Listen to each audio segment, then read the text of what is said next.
Have you been wondering what it costs to live in Denver, Colorado in 2022 and 2023? Well, in today's video, I'm going over exactly that, so go ahead and keep on watching. Welcome back to Colorado Living. I'm Nicole Baker. Today we're going over exactly that, but before we get started, I have to let you guys know I'm a licensed realtor here in this beautiful state. So if relocating to Denver, Colorado has been on your mind and you have questions, numbers popping up as well as my email, day, night, text, call, email, whatever makes sense for you guys. I love helping you relocate here. And if you want more relocation information, go ahead and subscribe and check out some of my other videos. I post every Monday and Wednesday, but let's go ahead and get started in today's video.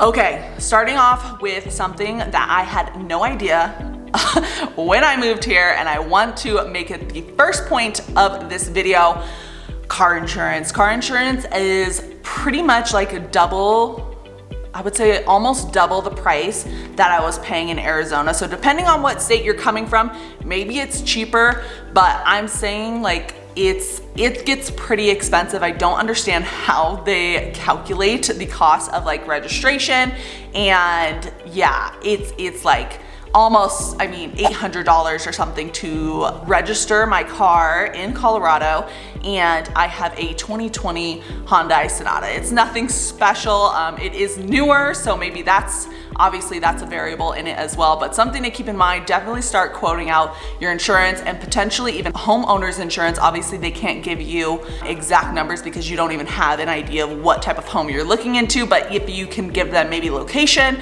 and somewhat of a size, they can quote you on homeowners insurance as well. And homeowners insurance, or if you're planning on renting, renters insurance and car insurance.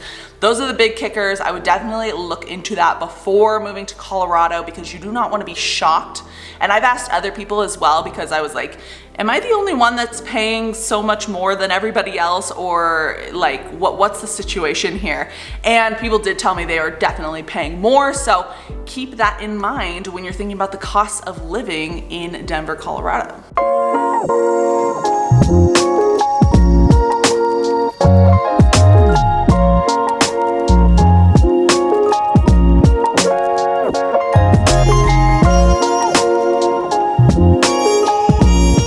All right, next, a very, very important one that you guys are probably wondering, and you knew I would mention in this video: housing. The beautiful, beautiful housing here in Colorado, how expensive it is. So obviously the pricing really, really varies.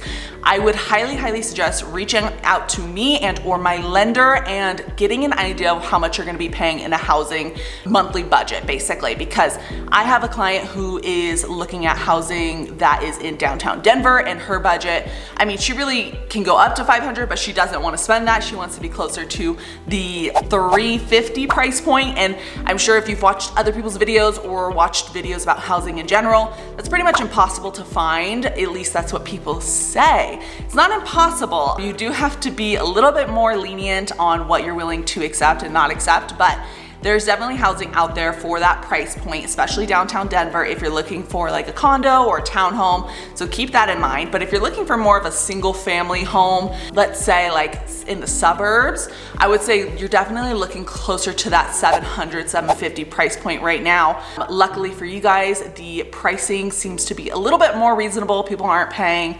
$100,000 over anymore. So that's amazing for people that are buying and or have to buy in a little bit of a tougher market in regards to like interest rates and things like that. But there's a million different variables on how you can get your payment down and how the seller can pay for closing costs. They can pay for a buy down for you. Again, a million different variables, but housing, it's expensive here. I'm not going to lie, I'm not gonna act like it's not, but that's something that you have to keep in mind before moving here. No one, I don't think, moves to Colorado thinking that housing is affordable or the cost of living is affordable here. It is a pretty pricey place to live, but you have to think about all that you're getting. If it's a very, very beautiful place, everyone wants to live here, aka why the pricing is so high.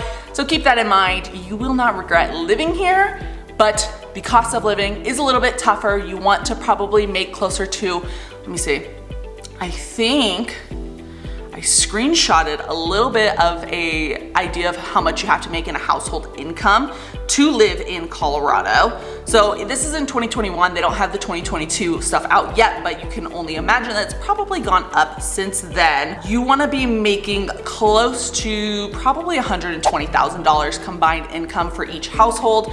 And that's to live, you know, a little bit of savings, nothing outrageous. Like you're not gonna be going on trips and being crazy, that kind of thing. So if you do enjoy the lifestyle that you're having right now, if that includes going out a lot, if that includes going on vacations a lot and things like that, you want to keep that in mind prior to making the move, because $120,000 household income, that's a lot of money. So just keep that in mind, and hopefully the cost of living makes sense for you to move here.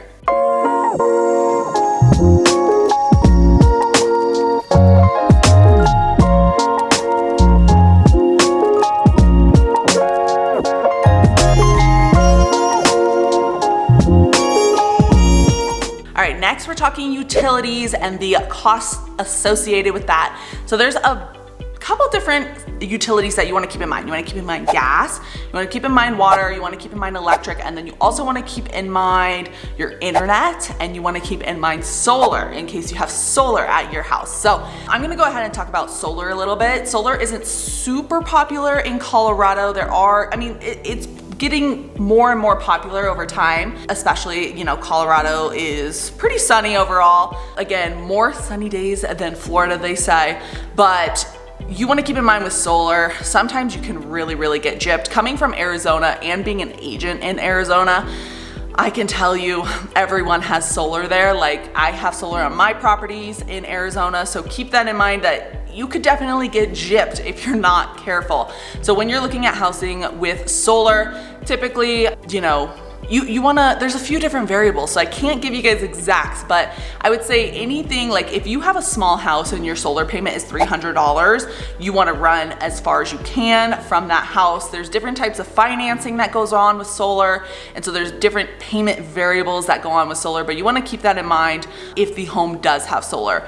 My house in Arizona has solar, so I'll give you guys an idea of the payment on that. It's $108. It is a escalated payment, I guess. So like it goes up every single year for 20 years, I believe it is. So it goes up maybe like $1 or $2 every year. So that's not too bad. Getting up to those, and electric becomes more and more expensive every year. So there's a lot of different variables, guys. You want to make sure that you're getting a good deal when it comes to the solar, whether you put it on after the fact or you're purchasing a home with solar. The other thing is going to be internet. Internet here is probably, you want to think about maybe like $65 a month. I have pretty good access to internet. I know you can definitely pay more for better and better internet. I think they have fiber here, but I do have Xfinity. I've had CenturyLink in the past. CenturyLink is okay. I prefer Xfinity, but you know, $65 I would say on average for internet. Then we're gonna go into like water, heat, and electric. I would say plan to be on the safe end. Again, a million different variables. It depends on the size of your home. So if you're in a 2,000 square foot home versus a 10,000 square foot home, your payment is going to be a lot different. But I would say plan on the safe side, around $200 a month for those utilities. Obviously, things like gas, you're not necessarily using an extreme amount of gas until you get to the winter seasons, and it doesn't get that cold here that you really even have to run the gas or the heater often. So just keep that in mind. When it comes to your AC unit, it doesn't get that hot here either. I mean, maybe 3 months out of the year, you might be running your AC if you want to be frugal with how much you're actually using. And then water, depending on the time of the year, water could be pretty expensive. You're not necessarily using tons and tons of water during those winter months because you're not probably giving a lot of water to your grass, but during the summer months when you want to keep that grass really hydrated, you're going to be running your water a little bit more. So there's going to be an ebb and flow of payments, but I would say plan for around $200 a month for those utilities to be comfortable.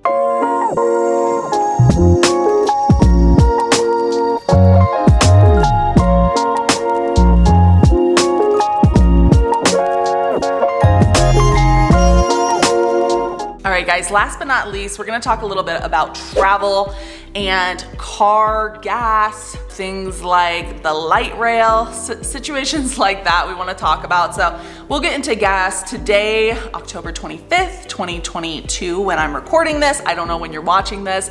I think gas is around $3.19. It's actually, I always compare things to Arizona because that's where I'm originally from and my family lives there, so I have a lot to compare. Gas is actually more expensive in Arizona versus Colorado. I think it's about $1 difference. So it's nice to have a little bit of a cheaper gas situation. Obviously, $3.19 is not cheap by any means, but it's going down and down, so that's nice. But just keep that in mind if you do travel a lot, you're gonna be spending some money for gas. Speaking of traveling, if you're living on the southern end of Colorado, of the Denver, Colorado metro area, you're going to potentially have to pay toll. A toll road is basically where you are charged every time you enter and exit, on most exits at least. Typically, I think it's like I don't even pay attention anymore because I just travel on it so often, but I think it's like $2 something if you don't have a little like membership. If you do have a membership, it's a little bit cheaper. It's like $1. Every time you get on, it's $1. Every time you get off, it's $1. So keep that in mind. And then there are parts of the toll road that charges you more like $4 if you don't have a membership and $2 if you do have a membership. Obviously, if you're gonna be traveling a lot or if you have to travel the toll road to get to work, you definitely want to get the membership. But that's something I really didn't think too much about when I was moving here, but now I can definitely say it is an expense, especially being a realtor. So if you do travel and you have to drive a lot for work, keep that in mind. You're probably gonna be looking about, and I try to avoid the toll as much as I can. I don't want to pay it because I'm just like a cheapo when it comes to that. So if it only saves me maybe a minute or two on the toll road, I will just take the side streets that don't have the toll. But you're probably looking about $100 a month, even more if you really travel a lot for work. Something to keep in mind, but a lot of the times, something I've noticed on the northern portion of Denver, some of those cities up there, you do not really have to pay as many tolls because a lot of the freeways are more open. Like the HOV lane is the only toll lane. So that's really convenient if you do have to travel a lot. But I would say the toll roads are nice because they're nice roads, they're well taken care of, but you have to pay for them. So it kind of is like a toss in the air. Also, you don't have as much traffic on the toll roads. North of Denver, not as many toll roads, but a lot of traffic. That's something I've noticed. I didn't understand what people said whenever they said that Denver had a lot of traffic and it was a problem here, because coming from Phoenix, there's a lot of traffic, especially when the snowbirds are coming in and people from college and stuff like that. We have some major campuses in the Phoenix area, at least where I live. The south portion is going to be a little bit more expensive because you have to pay for that toll, but for me, it's definitely more worth it to not have to deal with the traffic that you get north of Denver, if that makes sense. And then going into the light rail system, something to keep in mind if you do use the light rail a lot, that is going to obviously be a cost. A lot of the times you can get it for free if you're a student and things like that. Just check on the light rail system website, I guess, to see if you can get it for a little bit cheaper, because that would be awesome, and or free. That would be even better. Most of the time, people are going to have a car here in Colorado. It's not a very walkable state. So keep in mind also the cost of having a car just in general, whether it be maintenance and things like that. That does end up adding up. And then proximity to all the things that you need. And that's why I'm saying you need a car, is because the proximity to things here, at least in the suburbs, are going to be a little bit further. You're probably looking, just depending on where you're living, but a lot of the neighborhoods you probably have, at least in Southeast Aurora, and this is one of the downfalls of Southeast Aurora, you have to drive at least 15 minutes to get to like some food, sometimes 20 minutes, and that could be a real downfall for a lot of people. In Arizona, my house was like 5-minute drive to like everything that you'd possibly need. So I am spending a little bit more in gas to get to where I need to go. So keep that in mind too. If you like to go out to eat a lot or like to just be out of the house a lot, you're going to have to end up paying for more and more just because of the proximity to all the restaurants and fun things to do in Denver.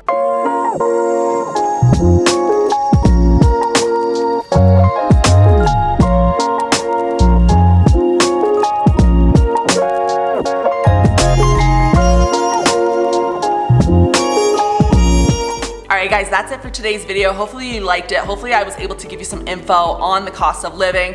It's definitely not cheap, but it is very well worth it. So if you liked this video, hit the like button. If you want more videos like this, go ahead and subscribe. I post every Monday and Wednesday. Also, I am a licensed realtor here in this beautiful state. So if relocating sounds like a plan to you, go ahead and reach out. My number and email is popping up. I love talking to you guys. But until next time, I'll see you later. Bye.